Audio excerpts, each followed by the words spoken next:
جی اب رخ کرتے ہیں فیصل آباد کا۔ اسسٹنٹ کمشنر سٹی ایوب بخاری کی تجاوزات مافیا کے خلاف دبنگ کارروائیاں جاری۔ مزید جانتے ہیں فیصل آباد سے بیورو چیف رانا اسامہ ہمارے ساتھ لائن پر موجود ہیں۔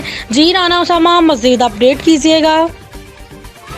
جی بالکل، ڈپٹی کمشنر محمد علی کی ہدایت پر اسسٹنٹ کمشنر سٹی سید ایوب بخاری نے ایکشن لیتے ہوئے ڈگلس پورہ میں انسداد تجاوزات آپریشن کے تحت واگزار کرائی گئی سرکاری اراضی پر دوبارہ قبضہ کر کے تعمیرات قائم کرنے والے متعدد افراد کو موقع سے گرفتار کرا کر حوالہ پولیس اور تجاوزات ختم کرا دیں۔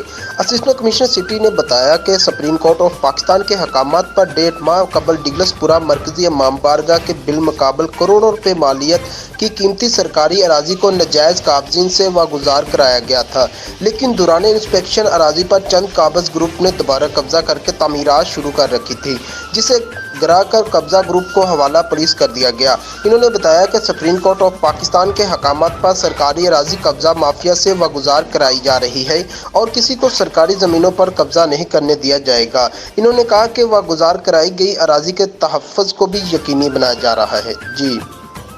جی تفصیلات سے آگاہ کرنے کا شکریہ۔ تازہ ترین خبروں کے لیے دیکھتے رہیں سٹی 11 نیوز پاکستان HD۔